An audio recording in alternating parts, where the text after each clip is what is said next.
실제로 제가 2달 전 사건이었는데 그 사건은 소장을 받고 저희 사무소로 연락이 와서 조정기일 전에 합의로 사건이 종결된 경우도 있었을 것입니다. 이러한 이혼 사건이라든가 이러한 상간소송은 소장을 받자마자 변호사를 선임해서 재판이 열리기 전에 합의로 종결할 수 있는 시간이 충분합니다.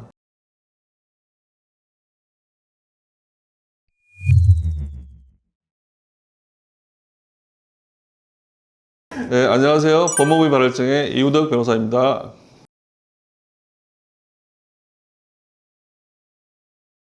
네, 한국 드라마에서 가장 흔하게 이제 나타나고 있는 현상 중에 하나가 이제 배우자가 있음에도 이제 다른 배우자를 만나서 쉽게 말해서 바람을 피우는 거죠. 이런 걸 갖다가 상간이라고 하는데, 이렇게 이제 상간이 이루어졌을 경우에 피해 여성분이 상간 여성을 상대로 소송을 제기하는 경우가 거의 대부분입니다. 이런 걸 갖다가 상간 소송이라 하는데, 이러한 상간 소송이 이제 발생하였을 때 피고는 배우자 있는 남자와 바람을 피운 여자가 되겠죠. 이러한 상간 피고는 상간 소장을 받았을 때 무척 당황할 수밖에 없습니다. 사회적으로 이제 비난받을 행위를 했기 때문에, 또는 배우자가 있는 경우는 남편이 알면 절대로 안 되기 때문에 어떻게 할지 몰라서 변호사를 찾아오게 되면 대부분이. 그리고 이제 상간 소송을 제기한 피해자인 원고도 대부분 변호사를 통해서 증거를 확보한 후에 소송을 제기하기 때문에 변호사가 있는 경우가 대부분입니다. 이러한 상간소송은 재판을 통해서 결정을 보게 되는데, 상간소송은 특이하게도 당사자 간의 합의로 종결되는 경우가 상당히 많다 할 것입니다. 그런 점을 법원에서 잘 알기 때문에 법원에서도 상간소장이 접수가 되면 본기일을 잡기 전에 대부분 조정기일을 잡습니다. 조정기일에서 합의를 통해서 당사자 간의 원만히 마무리하기를 바라고, 또 실제로 그렇게 조정기일에 합의가 되어서 사건이 종결되는 경우가 대부분입니다.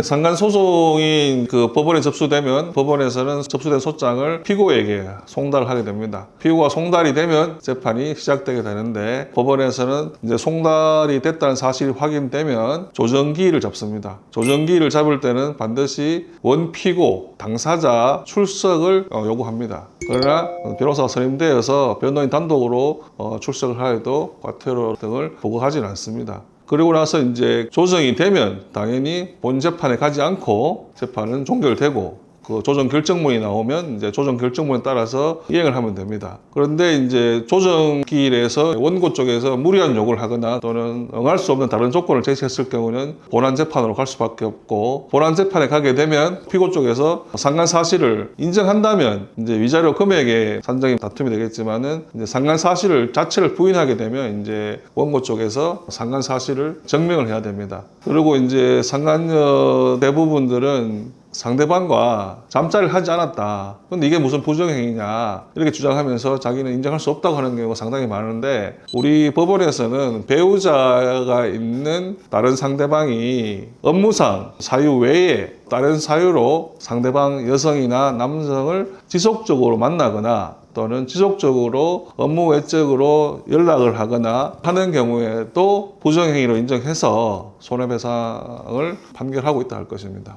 이렇게 이제 절차적으로 본다면 소장이 접수되면 피고에게 송달이 될 것이고, 송달이 되면 이제 법원은 조정 절차를 거치고, 조정이 안 되면 재판으로 가서 재판 결과에 따라서 이제 판결 선고를 하게 됩니다. 이렇게 절차가 난다고 볼 수 있습니다.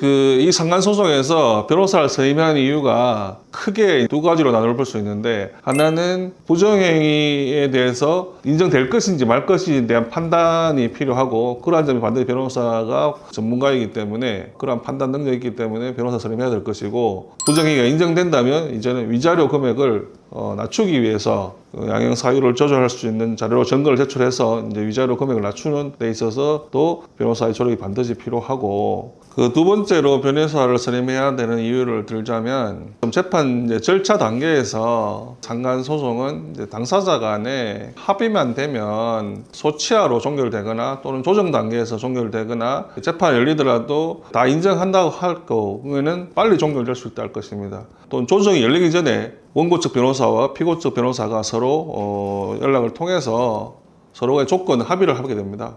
그걸 합의가 된다면 피고에게는 소치하로 사건이 종결되기 때문에 이런 기록도 남지 않고 소송을 빨리 종결시킴으로 해가지고 배우자가 알 가능성도 매우 낮기 때문에 이제 조정 전에 재판 진행 소장을 받고 변호사 연락해서 한 달 안에도 종결할 수 있는 경우가 종종 있고, 실제로 제가 2달 전 사건이었는데 울산에서 이제 상간 소송이 이제 저희 회사로 왔는데, 그 사건은 소장을 받고 저희 사무소로 연락이 와서 상대방 변호사를 확인해서 울산에 있는 변호사와 이제 전화로 상담을 하고 합의 조건을 조율해서 조정 기일 전에 합의로 사건이 종결된 경우도 있었다 할 것입니다.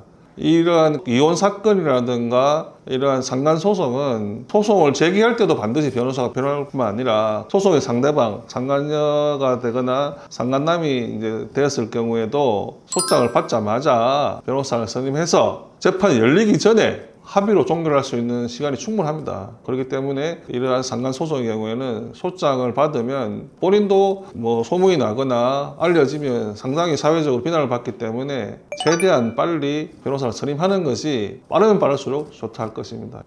상간 소송에 대해서 말씀드렸습니다. 상간 소장을 받았을 경우에는 다른 사건과 달리 반드시 변호인이 선임해서 빨리 종결시키는 게 최선이라 할 것입니다. 이상 법무부인 발일정의 이유독 변호사였습니다. 감사합니다.